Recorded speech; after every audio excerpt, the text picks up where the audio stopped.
श्री कृष्णा। हम अपनी क्लास कृष्ण भगवान जी को समर्पित करते हैं। बहुत बहुत धन्यवाद कृष्ण भगवान। और हमारी गलतियों को माफ करे कृष्ण भगवान जी। चैप्टर 14, श्लोका 13। तो इसके पहले श्लोका 11 में कृष्ण भगवान जी ने भी मैनिफेस्टेशन के बारे में कहा। उपजायते। तो मैनिफेस्टेशन कुछ नया नहीं है, बहुत पुराना है। तो मैनिफेस्टेशन यही है बस कि जो हम बार बार सोचते हैं वो मैनिफेस्ट होता रहता है। इसके लिए कहते हैं ना कि एक ही भगवान को पूजो, एक ही जाप करो, ताकि उसको आप मैनिफेस्ट कर रहे बार बार बोलने से उसमें ऊर्जा बनती है, शक्ति बनती है, जिसको मैनिफेस्टेशन कहते हैं, और वो फिर सच हो जाती है। क्योंकि आप सोच रहे हैं, अपने अंदर ला रहे हैं, तो क्या होता है, आप यूनिवर्स को देते जा रहे, फिर वो यूनिवर्स आपको भेजता रहता है। ये सारी बहुत सारी चीजें एक साथ कनेक्टेड है। अब यहाँ पे श्लोका 13 में कृष्ण भगवान जी कह रहे हैं कि है ना, कभी कभी हमें बड़ा आलस्य आता है। पता है काम करना चाहिए पर नहीं करते हैं। बच्चे को पता है पढ़ना चाहिए पर नहीं पढ़ता है। बोलते ना, ठीक है क्या जल्दी है, कल कर लेंगे। है कि नहीं, सबके अंदर आता है कभी ना कभी है। कभी कभी हम भ्रमित रहते हैं, पता है ये सही है करना चाहिए, फिर भी सोचते क्या जरूरी है करना। और फिर सबसे अति वो होती है जब कोई बोलता है कि कौन है भगवान, कहाँ है भगवान, कहीं तो दिखे नहीं, कभी तो देखा नहीं, फिर क्यों उनकी पूजा करें। है ना, मेरे को लगता नहीं कोई भगवान भगवान है। वो इंसान अपने आप को ही भगवान समझते हैं, जो है मैं ही हूं बस। उनको लगता है कोई नहीं होता, भगवान नाम का कुछ नहीं होता, कि क्यों इसके ऊपर टाइम वेस्ट करें, क्यों अपना ना टाइम बर्बाद करें, चलो अपने में ही मस्त रहते, घूमते फिरते ऐश करते। हम्म। तो ये देखिए, यहाँ पे भगवान जी खुद उनके बारे में बोल रहे हैं। क्यों? क्योंकि कृष्ण भगवान को पता है ना मनुष्य कैसा है, क्या सोचता है। क्योंकि सब तो उन्होंने ही बनाया है, उनको सब पता है किस किस भाव के, किस किस है ना विचार के लोग होते हैं। तभी तो हम देखते हैं कृष्ण भगवान जी हर भाव हर विचार के मनुष्य के लिए उन्होंने कहा है, उसके लिए तोड़ भी बताया है। यहाँ पे बात हो रही है तमोगुना वालों की। तो ये सारे जो गुण हैं, जो नेगेटिव वाले गुण होते हैं, वो सब तमोगुना के है ना। तो भगवान जी बोल रहे हैं कि जब भी ऐसे भाव किसी में ज्यादा होता है, कभी कभी हम होता है ना किसी को नजरअंदाज कर देते हैं। कोई सामने से रिश्तेदार आ रहा है, मित्र आ रहा है, पर हमने उसको नजरअंदाज कर दिया। ये सब जो नेगेटिव वाली जो हरकतें होती है, समझ जाना चाहिए तमोगुना आप पे हावी हो रखा है। तभी तो आप ये सब गलत काम कर रहे हैं। है ना, अपने दिमाग का इस्तेमाल नहीं करना, मन में किसी के प्रति क्लेश रखना, नफरत रखना, जलन रखना, झूठ बोलना, हमेशा आलस्य करना, काम को टालते जाना, कुछ न करना। यहाँ पे कृष्ण भगवान जी ये भी बोल रहे हैं, जब आप कुछ नहीं करते हैं, मतलब हमारा कुछ काम नहीं कर रहे हैं, हमारे सारे काम को साइड में रख दिया है, जो हमारा रोज का रूटीन है, तो भी आप तमोगुना में हैं। ये गलत है। यहाँ पे हमको कृष्ण भगवान जी जागृत कर रहे हैं कि ऐसे ऐसे भाव नेगेटिव वाले हैं जो कृष्ण भगवान को नहीं पसंद। तो जब भी हमारे अंदर आए, तब हमको खुद को समझाना है कि ये तमोगुना है, हमें इसमें नहीं रहना है, हमको इसके ऊपर उठना है, हमको तमोगुना को कंट्रोल में करना है, हमको उसको कंट्रोल करना है, हम उसके कंट्रोल में नहीं आना। है ना, तमोगुना आएगा, कृष्ण भगवान बोल रहे हैं कि आएगा। शरीर है, मनुष्य हो, ये गुण मैंने डाले हैं तो ये आएगा, पर हमको उसको दबा के रखना है, उसको हावी नहीं होने देना। तो हम देखेंगे कि श्लोका 11, 12 और 13 में कृष्ण भगवान जी ने हमको समझाया कि कैसे है ना हमारे अंदर ये अलग अलग भाव और विचार आते हैं। कभी हम क्यों बड़े धार्मिक होते हैं, फुर्तीले होते हैं, चुस्त होते हैं, काम करते हैं, बहुत अच्छा स्वभाव होता है। कभी कभी क्यों हम आलस में आ जाते हैं, काम को टालते रहते हैं, नेगेटिव वाली फीलिंग्स आती है।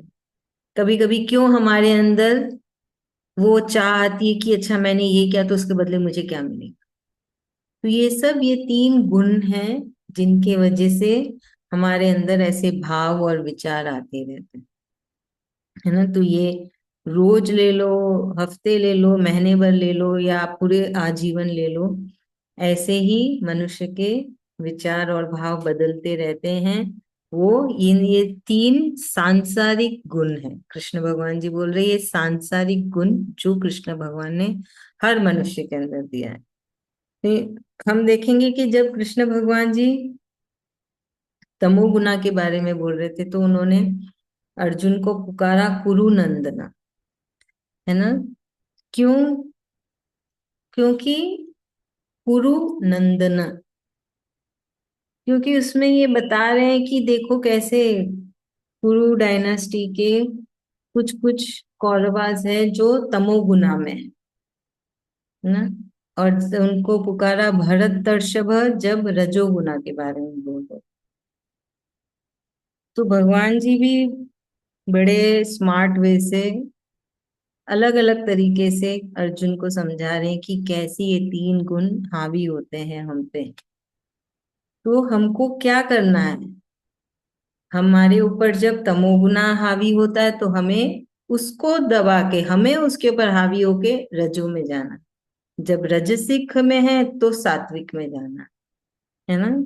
तो सात्विक सबसे बेस्ट होता है कृष्ण भगवान जी के अनुसार। सात्विक सबसे अच्छा होता है जब, जो कि उनके बताए राह में चल रहे ना हम, जाके कोई चाह नहीं, मतलब कोई उम्मीद नहीं कि क्या मिलेगा मुझे, कैसे मिलेगा, सारा बैलेंस करके चल रहे हैं। कृष्ण भगवान जी को भी याद रख रहे हैं, अपना कर्म भी कर रहे हैं, क्या मिलेगा उसके ऊपर भी फोकस नहीं है, सबसे अच्छा व्यवहार भी कर रहे हैं। तो ये सब सात्विक गुण के, है ना, लक्षण है। सात्विक भोजन, सात्विक सोच, सात्विक भाव, सब कुछ, सात्विक कर्म। तो इसलिए सात्विक सबसे अच्छा वाला गुण होता है, जहाँ पे हमारा मन, हमारा दिमाग, हमारी इंद्रियां सब कंट्रोल में है, सामान्य है, स्थिर है, शांत है। सही तरीके से जब हम सोच पाते तो सोचेगा सात्विक गुण। चलिए अभी इसे कौन समझाएगा, लुका 13। हाँ सर बाबू।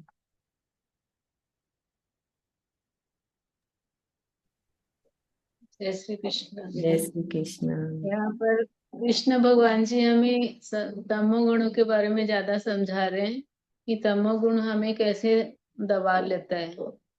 स्टार्टिंग में तो बोले कि मतलब जैसे हम कोई भी भगवान को पूजते तो एक ही भगवान को क्यों पूजते हैं, कि एक ही भगवान को पूजने से बार बार हमें उतना ही रिटर्न में मिलता है, तो भगवान भी हमको रिटर्न में उतना ही देते हैं। और तो फिर सत्व गुणों के बारे में बता रहे हैं कि ये तमो गुणों के बारे में बता रहे हैं कि हमें आलस्य कैसे आता है। कोई भी काम करने का इच्छा होता है कि गीता पढ़ने का, फिर हमें आलस्य आ जाता है तो हम उसमें चले जाते हैं। आम मनुष्य जो है उसमें चला जाएगा, लेकिन जब भक्त बन जाता कृष्ण भगवान जी का, वो अपने को तमोगुणों को दबा के सत्व गुणों में आ जाता है। तो वो अपना रोजमर्रा का काम सही ढंग से करता है, वो तमोगुणों में नहीं जाता। वो बार बार वही तमोगुण जो है, कुछ करने को इच्छा होगा तमोगुण दबा देगा। पर हमें बुद्धि से क्या करना है कि तमोगुणों को दबा के रजोगुणों में आना है, सत्व गुणों में आना है। अपने को हावी नहीं होना तमोगुणों में। हमें अपना दिमाग लगा के बुद्धि से हम रजोगुण में आएंगे, जो काम करना है अपने को हम करेंगे। सत्व गुण में आएंगे, भगवान जी का पूजा करेंगे, ना हमें कोई चीज का इच्छा रखेंगे कि हम इतना कर रहे हैं तो हम कोई चीज का इच्छा रखेंगे हमें ये मिलेगा वो मिलेगा। वो सब कुछ नहीं है। तो वो सब सत्व गुणों का लक्षण है कि उसको कुछ चाहिए नहीं होता, वो सिर्फ कृष्ण भगवान जी चाहिए होता उनको। कि वो कृष्ण कृष्ण ज्यादा करते हैं, संसार में लिपायमान नहीं होते, सारा काम करते हुए भी अपने को कुछ समझते नहीं, जो करता है भगवान ही करते, वो ही हमेशा समझते कि वो भक्त बोलता है ऐसे। और जो तमोगुण वाले वो तो हमेशा दब के ही रह जाते, उसी में ही लिपायमान रहते, कि मतलब हमेशा आलस्य भरा हुआ रहता है, कि चुगली निंदा करेंगे, ये करेंगे, वो करेंगे, उसी में भरा रहते हैं। तो यहाँ बोल रहे कि हमें हावी नहीं होना तमोगुणों के ऊपर, हमें सत्वगुणों के साथ ही रहना है, कृष्ण भगवान जी के साथ ही रहना है। तो हमें कृष्ण कृष्ण ही करना है, हमेशा कृष्ण कृष्ण ही करना थैंक यू है। बाबू। अब श्लोका 14 में कृष्ण भगवान जी बता रहे हैं कि ये तीन गुण, वो इन तीन गुण के हिसाब से भी हमारा अगला जन्म तय होता है। या तो फिर सोच ले कि कभी कभी हम सोचते हैं कि क्यों कोई है ना इतने अच्छे परिवार में पैदा जन्म लिया, कोई कोई क्यों ऐसे गरीब के घर में जन्म लिया, क्यों कोई ऐसे जानवर बना।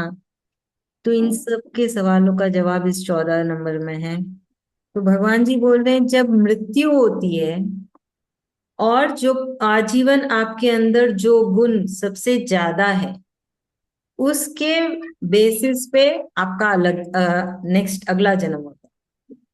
तो जैसे अगर आजीवन सात्विक गुण हावी था हमेशा, अगर आजीवन सात्विक गुण हावी रहेगा तो बहुत ही ऑब्वियस हो जाता है ना कि जब आखिरी सांस होती है तभी भी इंसान सात्विक गुण में ही रहेगा, है कि नहीं है। अगर कोई तमसिक गुण में रहा है आजीवन तो आखिरी सांस में भी वो तमसिक में ही रहेगा ना, क्योंकि वही तो अभ्यास रहता है।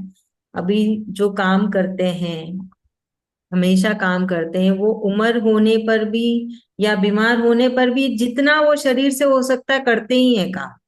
और जो हमेशा आलस में रहते हैं वो बीमार होने से तो और तो डबल बीमार हो जाते हैं, उनसे तो हिला भी नहीं जाता, है कि नहीं है।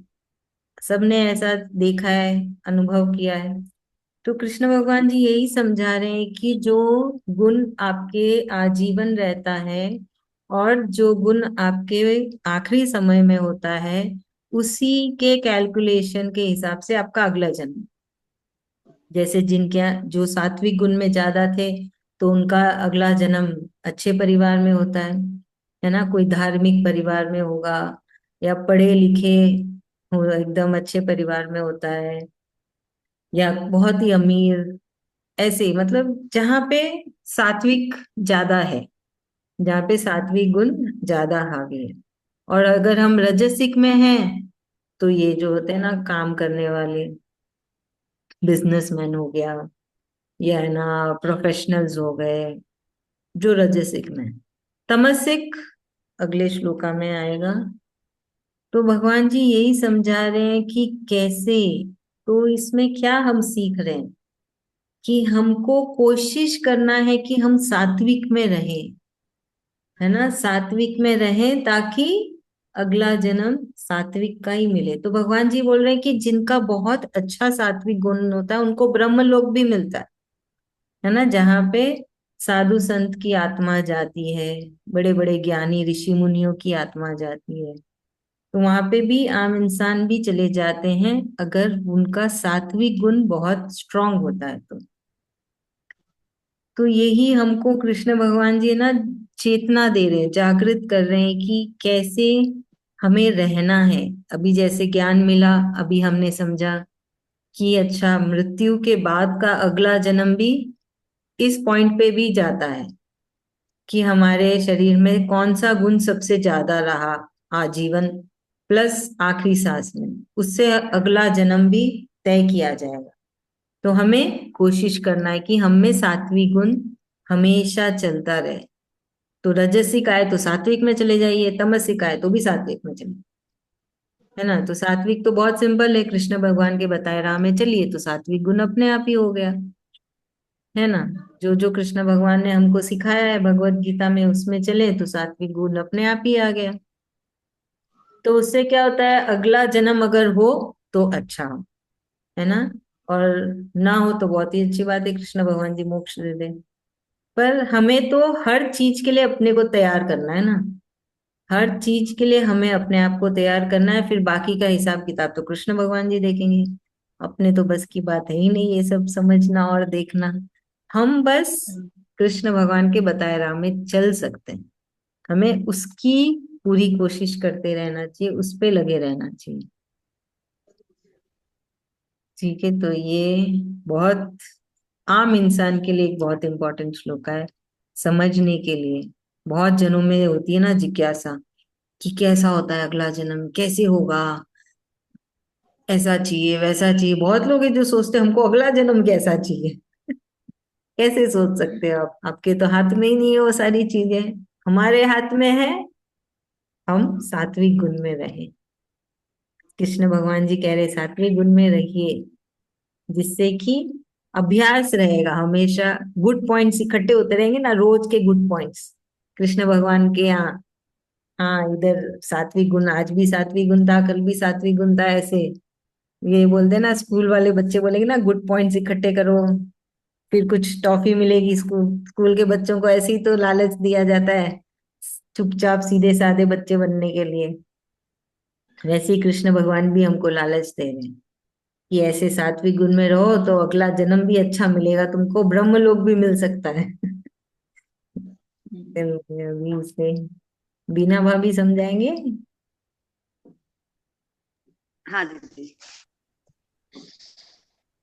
हाँ, यहाँ कृष्ण भगवान जी तीनों गुणों के बारे में बता रहे हैं कि हमें जिस हिसाब से मतलब हम जो करते हैं वैसे ही हमारा जन्म होता है। सत्वगुण, रजोगुण, तमोगुण। जिस हम लोग हमेशा सत्व गुण में रहना चाहिए। सत्व गुण मतलब जैसे भगवान जो बोल रहे हैं उनकी मतलब बातों का अमल करना और उनकी कहने पर जैसे चलना है। हमें हमेशा कोशिश करना चाहिए, अगर हम राजस में जा रहे हैं तो भी वापस सत्य में आ जाएं, या फिर तामस वृत्ति आ रही है तो भी हम हमेशा कोशिश करें कि नहीं, हमको सत्व गुण में आना है। तो जैसे भी हम रहें, लेकिन सत्व गुण में रहने से हमारा अगला जन्म जैसे हम जो गुण में रहेंगे वैसा ही हमें वो मिलेगा, उसी की बेसिस पर। और अंत में है ना, तीनों के गुणों के हिसाब से ही हमें वो मिलेगा जन्म। तो नहीं मिले वो तो मोक्ष मिले वो तो ज्यादा अच्छा है ही, लेकिन फिर भी हमें हमेशा खुद को तैयार करना चाहिए कि हम सत्व गुण में रहें, इधर उधर नहीं भटके। तमोगुण में आके हम आलस कर देते हैं, जब हम बीमार पड़ते हैं तो बोलते हैं हम बीमार हैं, और मतलब तमोगुण वाले और खुद को मतलब बीमार समझते हैं और नहीं करते हैं। और जो सात्विक रहते हैं, अगर वो बीमार भी है तो खुद को मतलब अच्छा करने की कोशिश करते हैं, वो खुद को बीमार नहीं मानते हैं और सत्व गुण में रहते हैं, तो उनको उससे ऊपर उठ जाते हैं, बीमारी से भी ऊपर उठ जाते हैं, उनको वो सताती नहीं है ज्यादा, वो दुखी नहीं होते हैं, खुद को संभाल के वो मतलब रखते हैं। और यही है कि सत्व गुण, रजोगुण, तीनों गुण से उठकर हम लोग को रहना चाहिए, यही भगवान समझा रहे हैं श्लोका में, रजोगुण का महत्व। थैंक यू आप। सत्वगुण में रहने से हमें ब्रह्म लोक भी मिल जाता है। हम हमेशा गुड पॉइंट्स याद रखेंगे कि मतलब हमें अच्छा ही रहना है। जितना गुड पॉइंट्स याद करेंगे, गुड पॉइंट्स में रहना है, जमा करेंगे, और उतना ही हमें और अगला जन्म भी उसी हिसाब से अच्छा मिलेगा, ब्रह्म लोक भी मिल सकता है। हो सके वो हमारे मोक्ष भी हो जाए, कोई हाँ, उनके मिलेगा ही। कृष्ण भगवान के। मतलब पॉजिटिव सोच के चले ना, क्यों नेगेटिव सोचे, मिलेगा। जैसे भी करेंगे ठीक है, अच्छा है, सब भगवान को अर्पण करते जाएं, कृष्णा अर्पणमस्तु। बस सब जो कर रहे हैं सब हम लोग उसके हवाले करते जाएं, तो हमारे कर्म बनेंगे ही नहीं ना गलत। सही बात है। सब। हाँ, तो हम लोग तो उनके बच्चे हैं, तो जैसे हम लोग को तो ये समझ में आ गया, तो भगवान को अर्पण करते जाओ भाई, जो कर रहे हैं बस आप जाने, आप जैसे ले चलो, जैसे जिधर तो उनकी राह पर चलना है बस। सही। चैंटिंग करते रहना है, समय अपना जैसे बर्बाद नहीं करता। चल जैसे हम लोग को ये तो पता चल गया ना, चलते उठते बैठते, जैसे हम लोग को अलग से तो कोई बैठ के करना नहीं है पूजा पाठ। हम लोग को एनी टाइम कहीं भी रहें, कैसे भी रहें, कि किसी अवस्था में भी रहें, हम लोग भगवान का नाम लेते रहें। अपने आप को बस ये है कि जैसे कि किसी का चुगली है, ये इधर-उधर ताका झाकी, चाहे किसी का देखना, वो सब मतलब ईर्ष्या, द्वेष वह सब हटा देना है। मन को साफ रखना है, मेन पॉइंट तो है मन को बहुत क्लियर कर देना है एकदम, इन चीज़ों से ऊपर उठाना है। सही बात है, तो बहुत हुँ, इसी बढ़िया। कोशिश में लगे रहना है कि बस हम अब वैसा होता भी नहीं कि किसी का देख के कुछ मन चलता भी नहीं है। जो मिला है उसमें बहुत खुश हैं। भगवान जो दे रहे हैं बहुत अच्छा है। चलो इतनी भगवत गीता दे दी, हम लोग चैंटिंग कर रहे हैं, इतना भी आ गया है, तो सब उनकी कृपा से ही है ना। सही बात है। सामान्य में रहना है अपने को। हुँ, बहुत बढ़िया, धन्यवाद कृष्ण भगवान जी का, और धन्यवाद आपका सबका कि आप सब याद रखे सारे पॉइंट्स। हुँ, चलिए, अच्छा है। अभी श्लोका 15 में कृष्ण भगवान जी उसी टॉपिक पे कह रहे हैं। तो पिछले श्लोका में उन्होंने सात्विक गुण के बारे में कहा था, यहाँ पे रजसिक और तमसिक। तो जो रजसिक गुण में रहते हैं, जिन पे रजसिक गुण ज्यादा हावी रहता है, तो उनका अगला जन्म होता है वो ना जहाँ पे बहुत मेहनत लगती है। रजसिक गुण तो वही है ना कि शरीर से कर्म हो रहे हैं।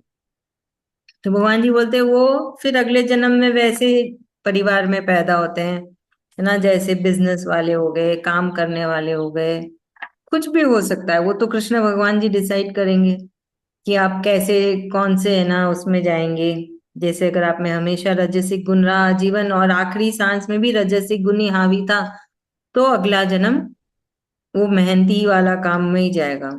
और जो कहते हैं ना कि क्यों, है ना, एक बच्चा रोड में जन्मा, क्यों, है ना, एक मच्छर पैदा हुआ, क्यों जानवर हुए, वो लोग का तो जीवन बहुत कष्ट वाला होता है ना। वो ऐसा जीवन मिलता है जब तमसिक में रहते हैं। आजीवन तमसिक तो आखिरी सांस भी तमसिक में ही निकलेगी, है कि नहीं, क्योंकि वही अभ्यास हो रखा है। तो भगवान जी बोलते हैं कि जो तमसिक में रहते ना उनका जीवन और खराब, और खराब, मतलब वो ग्राफ नीचे जाता है, ऊपर नहीं जाता है ना। बोलते फिर मनुष्य से फिर तुम पता नहीं कौन से दूसरे योनि में जाओगे, फिर और कौन से दूसरी योनि में जाओगे। तो अलग गिरता हुआ जाता है वो जन्म, जन्म के बाद जन्म, जन्म के बाद जन्म, क्योंकि कुछ तो अच्छा किया नहीं है, सब खराब ही खराब किया है, तो जीवन भी खराब ही होता चला जाता है ना। तो इसलिए ये सारी चीजें क्यों बोल रहे हैं कृष्ण भगवान, लॉजिक समझा रहे हैं हमको, प्रैक्टिकली समझा रहे हैं कि कैसे सारे जन्म होते हैं इस धरती पे। बहुत सारे सवाल होते हैं ना कि क्यों वो इतने अमीर घर में गया, क्यों ये ना मिडिल क्लास में है, क्यों ये रोड में हुआ, क्यों ये, कैसे ये जानवर आए, कहाँ से आए। तो इन सब का यही जवाब है, लॉजिकली प्रैक्टिकली, कि ये सब कर्म जो शरीर कर रहा है, उसके खाते में क्या जमा हो रहा है, फिर वो बाहर निकल के आता है ना। तो बस यहाँ पे हमको सारी बातें कृष्ण भगवान ने एकदम क्लियर कर दी कि कैसे जन्म होते हैं किस किस घर में। तो बस हमें पूरी कोशिश करना है कि हम तमसिक और रजसिक को हमारे ऊपर हावी ना होने दें, हम उनके ऊपर हावी रहेंगे, और पूरी कोशिश कोशिश करेंगे। ऐसे नहीं बोलना है ना कि नहीं मैं तो हमेशा सात्विक में रहूंगी, फिर क्या होता है, परेशान हो जाएंगे, नहीं हो पाया तो, है कि नहीं, क्योंकि आपने ठानी और हुआ नहीं, तब तो गड़बड़ हो गई। वो वाले भाव कभी नहीं रखना है कि नहीं मैं तो करूंगी, हम कोशिश करेंगे। तो क्या होता है, कोशिश किया, नहीं हुआ, ठीक है, कोई बात नहीं, नहीं हुआ, हो गया तो बहुत बढ़िया बात है ना। तो अपने भावों पे, विचार पे पूरा ध्यान रखिए, अपने आप को परेशान नहीं करना है, ऐसे अपनी ऐसी सोच और भाव नहीं रखना है जिससे कि हमें गुस्सा आए, है ना। गुस्सा सबसे बड़ा दुश्मन है, याद है हमने कब सीखा था, चैप्टर 4 और 5 में। हमारा सबसे बड़ा दुश्मन हमारा क्रोध और हमारी इच्छाएं, कामनाएं। तो ये भी तो एक इच्छा हो गई ना कि मैं सात्विक में रहूंगी। तो ऐसी इच्छा नहीं करनी है हमें, भाव ऐसे रखने की ठीक है हम कोशिश करेंगे। चलिए, तो बहुत सिंपल सा था। बस कि हमें अगर रजसिक में रहे तो कैसा जन्म मिलेगा अगला, और तमसिक में रहने वालों का कैसा जन्म होता है, और कैसे जिंदगी और खराब होती चली जाती है तमसिक वालों की। उनको और खराब जीवन मिलता ही चला जाता है। ये सरोज भाभी आप समझा दीजिए।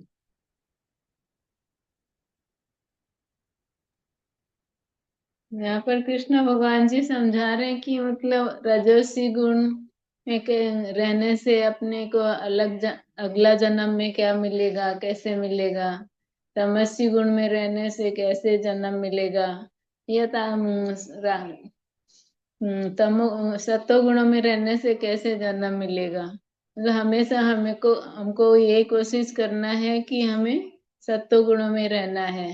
सत्व गुणों में रहने से अच्छा अच्छा ही परिवार मिलता है। बोलते कि कितने बोलते ना कितने अमीर घर में पैदा होते कितने लोग, तो कितने गरीब घर में पैदा होते हैं। तो हम सोचते कितने ये सवाल सबके मन में आता है कि वो उसको भगवान ऐसे क्यों दिया, उसको भगवान ऐसे क्यों दिया।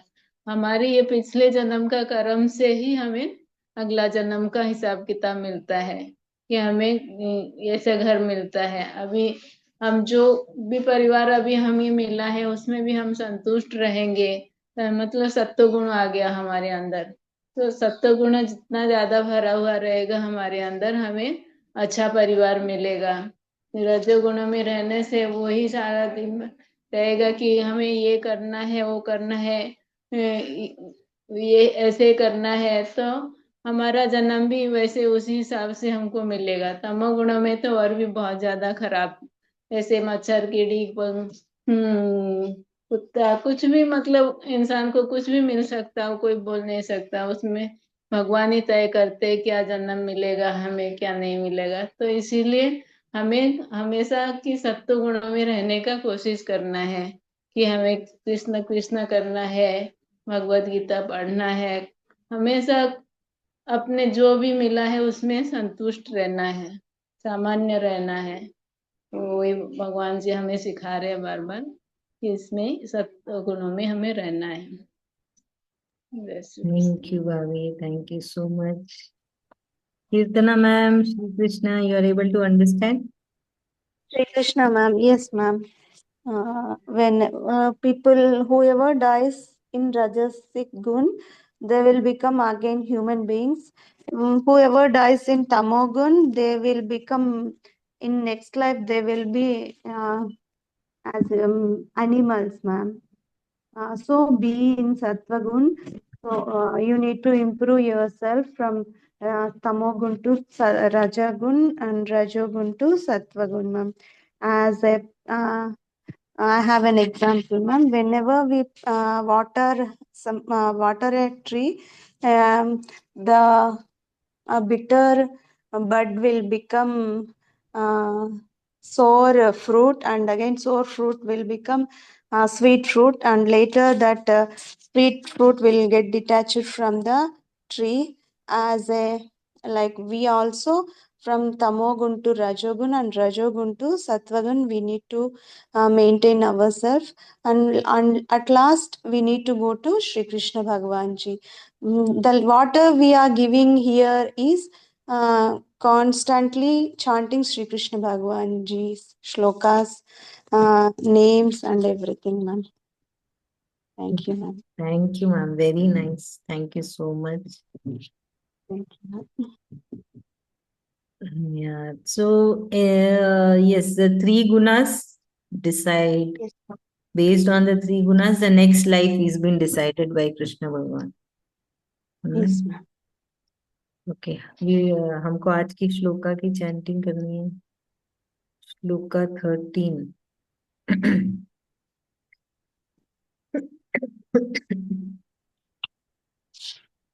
मैं करूँ क्या? हाँ, थोड़ा धीरे धीरे पढ़ लेना, क्योंकि कोई कोई ना इससे प्रैक्टिस भी करते हैं। अच्छा ठीक। आप पढ़ लीजिए। हमने आज 3 श्लोका थी ना, आप पढ़ लीजिए।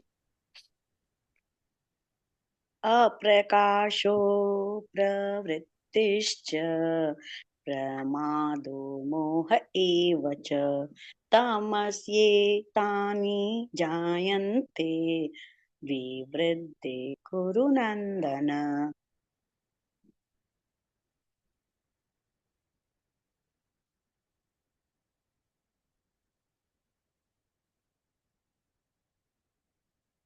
यदा सत्त्वे प्रवृद्धे तु प्रलयं याति देहवृत् तदोतमीमविदां लोकान् मलान् प्रतिपद्यते।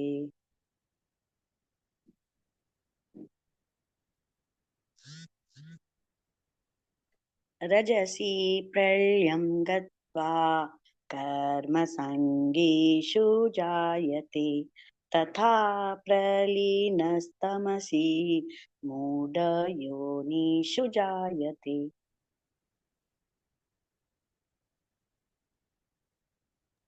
Thank you. तो हमने आज 15 तक किया। Thank you. 15 तक क्या, कल से दूसरा टॉपिक, 16 में दूसरा टॉपिक है। चलिए बढ़िया है। धन्यवाद है कृष्ण भगवान जी का, जो उन्होंने हमें चुना और इतना समझा रहे हैं, ताकि हमारा जीवन, हमारे आसपास के जीवन और उसके बाद भी हम कोशिश कर सकते उसको सुधारने की, है ना। एक तरफ से वो हमें समझा रहे हैं कि कैसे सुधारो, है कि नहीं। लोगों को नहीं समझ में आती ये सारी बातें, सब बोलते पागल है। पर हमें धन्यवाद कहना है कृष्ण भगवान जी का बार बार, कि उन्होंने चुना, सही जगह राह में लेके जा रहे, नहीं तो हम तो हमारा जीवन ऐसे ही वेस्ट कर रहे थे, है ना, व्यर्थ जा रहा अब था। हमें हमारा परिवार जैसे लगने लग गया है, गीता परिवार है। हाँ सही बात है, परिवार ही है हम तो, एक ही परिवार है कृष्ण भगवान के साथ, कृष्ण के परिवार। कृष्ण परिवार है। कृष्ण परिवार। धन्यवाद। चलो बहुत बहुत धन्यवाद। अभी कॉल कट जाएगी। कल 9:30 बजे मिलेंगे ना, मैं ग्रुप में मैसेज डालती हूँ, प्लीज आइएगा सब कोई, साथ में हाँ, गीता पढ़ेंगे, सारी गीता, पूरी गीता पढ़ेंगे। जय श्री कृष्ण। धन्यवाद धन्यवाद। जय श्री कृष्ण। Ma'am, धन्यवाद। thank you. Thank you ma'am, thank you. धन्यवाद धन्यवाद। धन्यवाद।